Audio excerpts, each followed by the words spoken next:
Today I'm going to tell you all about how research is awesome. So, we as humans evolved to live in groups. Throughout our evolutionary history, humans learned to compensate for physical weaknesses by coordinating groups of people. Successfully fighting a lion on your own seems virtually impossible, but with a team of other people, a team of hunters, your odds of survival are much better. In fact, modern organizations are examples of our need to exist in groups. Today, organizations still provide many humans a means of survival. They provide required financial support to acquire shelter, food, and water. And by coordinating groups of people, we are able to accomplish very innovative things, make major progress with technology that we would not otherwise be able to make on our own. But keeping this background in mind, provides a useful foundation for understanding common methods for building beliefs that we will talk about. So in the context of our group living background, leadership and authority has provided many advantages. Our brains have limited energy, so we evolved to conserve it. When people we respect or trust tell us something, it gives our brains a shortcut to the answer. They did the thinking, so we don't have to. We can just trust what they said and follow along. So as a result of this, we will often follow what authority figures tell us without thinking twice. That lack of thinking twice is where the major problems come in. We don't think critically, and therefore we could kind of be led into the wrong direction. A famous example of this is Milgram's experiments. Researchers wanted to understand, why people would obey authority figures when they were telling them to cause harm, to do things that were happening in the war. Stanley Milgram conducted these experiments where he had the participants set up on a machine that they thought was hooked up to a Confederate, a person that was a member of the research team, but the participant didn't know that. They thought they were another participant, and they thought they were training them in some way. The Confederate would answer questions, and anytime they got the questions wrong, the experimenter would, be dressed in like a lab coat or something that would express their authority, their expertise. And they would keep telling the participant to administer shocks to the Confederate. And the Confederate would act like they were being shocked. They would scream in pain. They would, say things like they have a heart condition. Most people would go farther and cause more harm to individuals just by the fact that an authority figure was telling them to do so. Even sources with scientific qualifications or scientific sources can be misleading.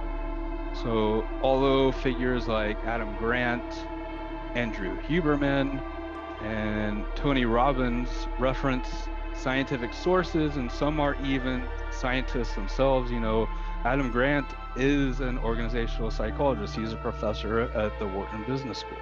Much of the popular content that they are presenting out there, much of the information that you're going to be coming across from them, unless you're looking at their published articles, is only representative of their unique perspective of the science, even when they're referencing the science. And despite their scientific backing, they are also humans with their own set of biases, kind of presenting how they understand the science, and that is influenced by their own biases. And this goes for most science-based books, self-help books, things like that, and even textbooks. So a textbook is just kind of a summary of existing primary sources or peer-reviewed journal articles. It might not go through a peer-reviewed process, and it could just be the editor's and the author's perspective of the science. But of course, much of this sort of information can be a useful starting point, as it can provide a summary and a list of primary sources for you to check on your own. But the important thing to think about is whether the conclusions and interpretations, whether they went through a peer-reviewed process where multiple experts and the appropriate field critically evaluate the content. This helps kind of mitigate the bias of relying on one individual person by getting the perspective of multiple different people. This is why peer-reviewed journal articles are so powerful. Although they are imperfect, they are one of the most credible sources of information we have. And I know what you might be thinking, wouldn't this apply to this very lecture? Well, you're absolutely correct. Even lectures from your professor deserve your skepticism. I am just one person, and what I tell you comes from only my perspective. You know, this lecture didn't go through a peer review process. ChatGPT and similar generative AI tools provide a related modern example of this. You know, because these tools, they were built by people who have expert-like qualities, and the tool itself has computer-like quality. You know, if some people might assume that it is accurate like a calculator.